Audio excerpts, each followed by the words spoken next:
Best health packages up to 80% discount. Tirumala Diagnostics.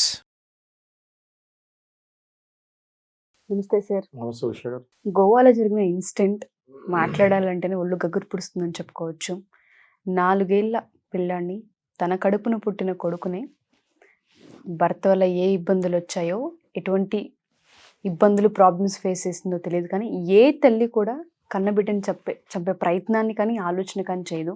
ఇతల అలా చేసింది అంటే అసలు వినడానికే భయంకరంగా ఉంది. ఒక నిమిషం ఆ న్యూస్ చూసినంతసేపు కళ్ళలో నీళ్ళు తిరిగాయని చెప్పుకోవచ్చు. అతి దారుణంగా చంపింది. సూట్ కేసులో చంపిన తర్వాత సూట్ కేసులో పెట్టి తీసుకెళ్లడం కూడా జరిగింది. ఆ ప్రాసెస్లోనే పోలీసులు పట్టుకున్నారని విషయం బయటకు వచ్చింది మనం వింటున్నాం. అండ్ దాంతోపాటు ఒక ప్రముఖ కంపెనీకి కూడా తన CEO అని చెప్తూ ఉన్నారు. అంటే అంత ఎడ్యుకేటెడ్ అయి ఉండి ఏం నేర్చుకుంది? సొంత పిల్లాన్ని చంపే ప్రయత్నం ఎందుకు చేసింది? తన కడుపున పుట్టిన పిల్లాన్ని చంపింది అంటే చిన్న విషయం కాదు. వాస్తవ కథనాలు ఏంటి సార్ అసలు? ఈ ఇష్యూ ఏంటంటే అండి, బేసిక్గా సుచ్నా సేత్ అనే ఒక సాఫ్ట్వేర్ ఇంజనీర్, 32 ఇయర్స్ ఆమెకి. 2010లో ఆమెకి పెళ్లి జరిగింది. ఓకే. అండ్ ఆమెకి ఒక 4 ఏళ్ల కుమారుడు ఉన్నాడు. అట్లనే 2022లో డైవర్స్ కూడా అయిపోయింది. ఓకే. వాళ్ళ హస్బెండ్ బయట కంట్రీస్లో ఉన్నాడు, జకార్తాలో పనిచేస్తున్నాడు.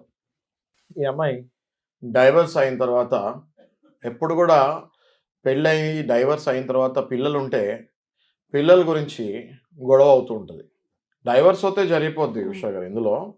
బట్ ఇప్పుడు ఈ అమ్మాయికి ఒక కొడుకున్నాడు, 4 ఏళ్ల వయసు. ఈ కొడుకు ఆబ్వియస్గా తల్లికి ఎంత ఇష్టమో తండ్రికి కూడా అంతే ఇష్టం ఉంటుంది. తల్లికి ఎంత హక్కో తండ్రికి కూడా అంతే హక్కు హక్కు ఉంటుంది. అయితే ఈ కొడుకు గురించి గొడవ స్టార్ట్ అయింది కోర్టులో. డైవర్స్ అయితే అయిపోయింది, ఇద్దరు ఒప్పుకున్నారు, మాకు ఒకళ్ళంటే ఒకళ్ళు ఇష్టం లేదు అని డైవర్స్ వచ్చేసింది. ఈ కొడుకు గురించి తండ్రి GWOP అని, guardianship and wards original petition అని ఒక యాక్ట్ ఉంటుంది. ఓకే. అంటే ఏంటి అంటే, ఈ ఎప్పుడైతే డైవర్స్ అయిపోయి పిల్లవాడు కానీ లేకపోతే పాప కానీ ఉంటుందో, నాకు కూడా కలవాలని ఉంటుంది అని తండ్రి అంటాడు, నా దగ్గరే ఉండాలి అని మదర్ అంటుంది. లేకపోతే ఒకవేళ పిల్లవాడు ఫాదర్ దగ్గర ఉంటే మదర్ నాకు కూడా పిల్లవాడు కావాలని అడుగుతాం జరుగుతుంది. ఈ కేసులో ఆ 4 ఏళ్ల పిల్లవాడు మదర్ దగ్గర ఉంది, సుచ్నా సేత్ దగ్గర ఉన్నాడు. ఓకే. కోర్టులో ఈ కేసు డైవర్స్ అయిపోయింది, కానీ ఈ కేసు ఇంకా నడుస్తూ ఉంది. ఓకే. ఏది పిల్లోడు ఎవరి దగ్గర ఉండాలి ఏంటి అన్నది. అయితే ఈ కేసులో లాలో ఎలా ఉంటుందంటే, పిల్లోడు ఎవరి దగ్గర ఉండాలా అన్నది తర్వాత సంగతి. ఫస్ట్ ఇప్పుడు ఎవరి దగ్గర పిల్లోడు లేదో అట్లీస్ట్ నేను వారానికి ఒకసారి, నెలకు 2 సార్లు నేను కలవాలి అని చెప్పి పిటిషన్ వేసుకోవచ్చు. ఓకే. అంటే చైల్డ్ విజిటేషన్ అంటారు అది. ఓకే. దాన్ని చైల్డ్ విజిటేషన్ అంటారు. చైల్డ్ కస్టడీ తీసుకోకుండా కంప్లీట్గా కస్టడీ వచ్చేలోపు విజిటేషన్ అయినా కావాలి నాకు అని అప్లై చేసుకోవచ్చు పిటిషన్. ఓకే. సో ఆ పిటిషన్ అప్లై చేశారు ఎవరు? తండ్రి. దాని మీద కూడా వాదోపవాదాలు జరిగిన తర్వాత రీసెంట్గా ఒక ఆర్డర్ పాస్ చేస్తుంది జరిగింది జడ్జి గారి దగ్గర నుంచి. ప్రతి ఆదివారమో లేక నెలకు ఒక ఆదివారమో ఉదయాన 10 నుంచి సాయంత్రం 4 వరకు నువ్వు తండ్రి పిల్లవాడిని కలవచ్చు అని ఒక ఆర్డర్ వచ్చింది. ఓకే. ఇక్కడ స్టార్ట్ అయింది ప్రాబ్లం.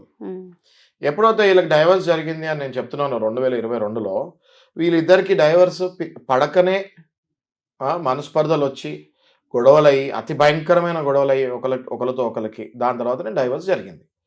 ఓకే. ఈ డైవర్స్ జరిగిన తర్వాత ఈ తల్లి ఏ మైండ్ సెట్కి వెళ్ళిపోయిందంటే, ఇంకా నాకు ఆయనతో సంబంధం లేదు, నా కొడుకు నాది, ఆయనది కాదు అన్నట్టు ఆ మైండ్ సెట్కి వెళ్ళిపోయింది. ఎవరు? సుచ్నా సేత్. ఓకే.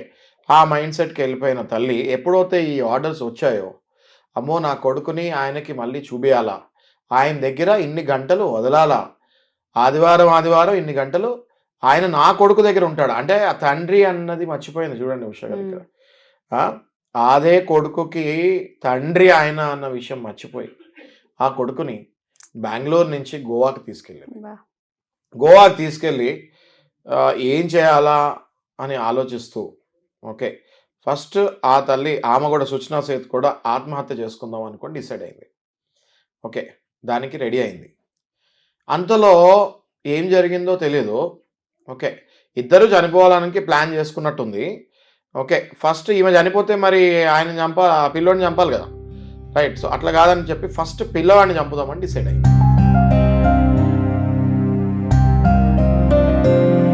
ఓకే, ఆ పసి పిల్లవాడిని, 4 ఏళ్ల పిల్లవాడిని, బుడిబుడి అడుకులేసే పిల్లవాడిని, మాటలు కూడా సరిగ్గా రాని పసోడిని దిండు పెట్టి చంపేసింది.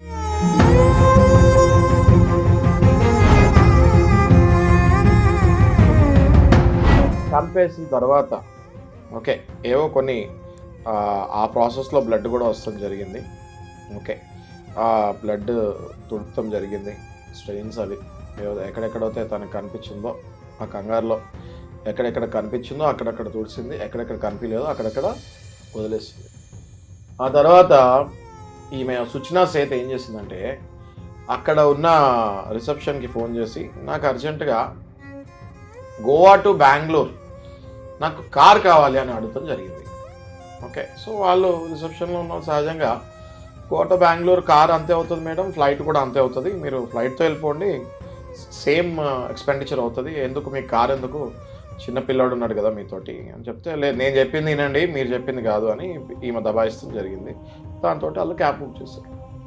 క్యాబ్ బుక్ చేసిన తర్వాత ఈమె ఒక పెద్ద లగేజ్ తీసుకొని కార్ ఎక్కుతాం జరిగింది. ఆ లగేజ్లో ఈ పిల్లవాడి మృతదేహం ఉంది. అయితే హోటల్లో waiters, Goa is a tourist place. Okay, వాళ్ళు ప్రతిదీ అబ్జర్వ్ చేస్తూ ఉంటారు. ఉషా గారు, గోవాలో మీరు గోవాకి వెళ్తున్న జరిగితే గోవాలో ఎంత టూరిజం ప్లేసో అంతే అబ్జర్వేషన్, పోలీసు వాళ్ళది కూడా చాలా గట్టి అబ్జర్వేషన్ ఉంటుంది, సెక్యూరిటీ కూడా అంతే ఉంటుంది. లైసెన్స్ లేకుండా ఏ కారు నడిపినా వెంటనే సీజ్ చేస్తారు, పెద్ద పెద్ద ఫైన్లు వేస్తారు. అలాంటి గోవా ప్లేస్లో ఈమె ఇలా చేస్తంతో ఆ వెయిటర్కి అనుమానం వచ్చింది. ఈమె వచ్చినప్పుడు ఒక పిల్లవాడితో వచ్చింది కదా, వెళ్ళేటప్పుడు ఒక్కటే వెళ్తుంది ఏంటి అని అనుమానం వచ్చింది. అనుమానం వచ్చిన తర్వాత అక్కడ లోపల రూమ్ క్లీన్ చేస్తానికి వెళ్ళాడు. జనరల్గా గెస్ట్ వెళ్ళిపోయిన తర్వాత రూమ్ క్లీనింగ్ జరుగుతుంది. రూమ్ క్లీనింగ్ వెళ్తాం జరిగింది. రూమ్ క్లీనింగ్కి వెళ్ళినప్పుడు అక్కడ ఒక దగ్గర రక్తం కనిపించింది. ఈమె హడావిడిలో చెప్పాను కదా మీకు, కంగారులో హడావిడిలో కొన్ని దగ్గర తుడిచింది, కొన్ని దగ్గర తుడలేదు. ఆ బ్లడ్ స్టెయిన్స్ కనిపించాయి. That could be blood vomiting ఆ అబ్బాయి చంపేసేటప్పుడు చేసుకొని ఉండొచ్చు. ఆ బ్లడ్ స్టెయిన్స్ అక్కడ ఏదైతే కనిపించాయో దాంతో వానికి వెయిటర్కి అనుమానం వచ్చింది. ఆ అనుమానం రాగానే ఇమ్మీడియట్గా మేనేజ్మెంట్కి చెప్తాం జరిగింది. మేనేజ్మెంట్ సీసీ కెమెరాలు చూసింది. సీసీ కెమెరాల్లో ఈమె వచ్చేటప్పుడు 4 years బాయ్తో వచ్చారు. అక్కడ కంపల్సరీ గోవాలో ఎక్కడైనా కూడా ఆధార్ కార్డు ఇవ్వాల్సిందే. చిన్న పిల్లవాడి దగ్గర నుంచి ఎవరు వెళ్ళినా లోపల వాళ్ళ ఆధార్ కార్డ్స్ ఇవ్వాల్సిందే. సీసీ కెమెరాలో చూశారు, రికార్డ్స్ చెక్ చేసుకున్నారు. వెళ్ళేటప్పుడు ఈ పిల్లోడు ఉన్నాడు, వచ్చేటప్పుడు ఈ పిల్లోడు లేడు. వచ్చేటప్పుడు అంత లగేజ్ లేదు, వెళ్ళేటప్పుడు చాలా పెద్ద లగేజ్ తోటి కారు ఎక్కింది. వెంటనే గోవా పోలీసులకి అనుమానం వచ్చి ఇన్వెస్టిగేషన్ స్టార్ట్ చేస్తానికి ఈ కార్ నంబర్ అవన్నీ డీటెయిల్స్ తీసుకొని బెంగళూరు పోలీసులకి ఇస్తాం జరిగింది. ఈమె బెంగళూరుకి ఇట్లా అరైవ్ అవ్వగానే ఆమె కారు చెకింగ్ చేస్తాం జరిగింది. చెకింగ్ చేసేటప్పుడు డిక్కీలో ఉన్న లగేజ్లో ఆ బాడీ బయటపడుతుంది. పోలీసు వాళ్ళు అది చూసి నిబ్బరపోయారు. ఎందుకంటే వాళ్ళకి బాడీ చూస్తాం కామనే, కానీ తల్లి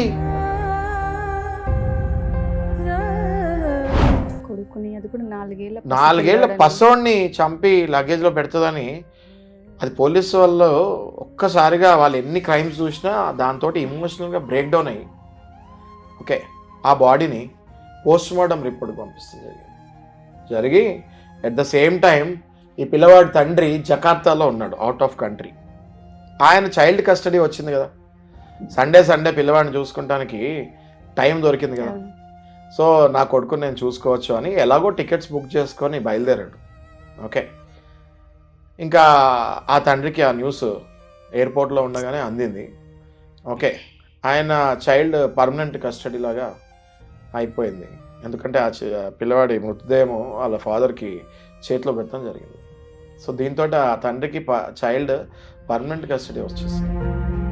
ఓకే, ఈమెని దగ్గర 6 ఏళ్ళు కస్టడీకి పంపిస్తాం జరిగింది, 6 రోజులు కస్టడీకి పంపిస్తాం జరిగింది. సార్ మీకు చెప్తుంటేనే చాలా ఎమోషనల్ నాకు కూడా కళ్ళల్లో నీళ్ళు తిరుగుతున్నాయి. అసలు ఇట్లా అంటే చూడండి ఉషారు, just because of ego feeling, just because ఒక్క ఆడదాని ఈగో ఫీలింగ్, నా మొగుడికి నా కొడుకు ముఖం చూడని అని నేను అని పంతం కట్టుకొని కూర్చొని లాస్ట్లో ఆ పసివాడి ప్రాణం తీస్తాం జరిగింది. ఇది శృతి మించిపోతుంది. ఇలాంటి టైంలో మహిళా సంఘాలు, మహిళా మండళ్ళు ఎక్కడ ఉంటున్నాయని నేను అడుగుతున్నాను. ఓకే, ఊరికే ఏదైనా ఒక అమ్మాయి మీద ఏదైనా జరిగితే మీరు మహిళా మండళ్ళు వాళ్ళందరూ వస్తున్నారు, మేము కూడా మీకు సపోర్ట్ చేస్తున్నాం ఆ టైంలో. కానీ ఇలాంటి టైంలో మహిళా మండళ్ళు, మహిళా కమిషన్స్, ఉమెన్ వెల్ఫేర్ అసోసియేషన్స్ ఏం చేస్తున్నాయి? గట్టిగా ఖండించి you have to support men also some times. ఇప్పుడు చూడండి, ఆయన వాళ్ళ ఫాదర్ 2022లో డైవర్స్ వచ్చిందంటే ఇది 2024. 2 ఏళ్ల తర్వాత కన్న కొడుకుని 2 ఏళ్ళప్పుడు వదిలేస్తాడు. అట్లీస్ట్ వీడియో కాల్ కూడా లేని పరిస్థితిలో 2 ఏళ్ల తర్వాత నా కొడుకుని నేను చూసుకుంటానని ఆనందంగా టికెట్ బుక్ చేసుకొని బయలుదేరాడు. ఈ తల్లి కొడుకు చచ్చిపోయినా పర్వాలేదు కానీ వాడికి మాత్రం నేను చూపిను అనే పంతంలో ఆ కొడుకుని చంపేసింది. సాడిజం టు ద పీక్స్ అంటారు కదా, అది మనం ఈ కేసులో చూస్తాం జరిగింది. దీంట్లో ఆ తల్లికి చాలా సీరియస్ కఠినమైన జడ్జిమెంట్, శిక్ష రావాలని నేను కోరుతున్నాను. వీలైతే మనకి నిర్భయ చట్టం ఎలా వచ్చిందో అట్లా ఒక చట్టం తీసి ఈ తల్లి కానీ తండ్రి కానీ తోటి స్పౌసెస్కి పిల్లల్ని చూపిను అంటే మొండిగా వెళ్తే, ఒకవేళ ఇట్లాంటివి ఏమైనా చేస్తే వాళ్ళకి మరణశిక్ష ఖచ్చితంగా వేయాలని నేను భావిస్తున్నాను. ట్రూ సార్, ఓకే, ఎందుకంటే 4 years అబ్బాయిని అటు ఆ అబ్బాయిని చంపేసి ఇటు ఈయనని మానసికంగా చంపేసి ఇదేమో జైల్లో కూర్చొని ఏం సాధిస్తుంది? Right? So I strongly condemn this act of that women and I strongly feel that special act should come out and ఈమెకు మరణ శిక్ష వేయాలని నేను పర్టికులర్గా భావిస్తున్నాను. Thank you sir, thank you so much. Thanks.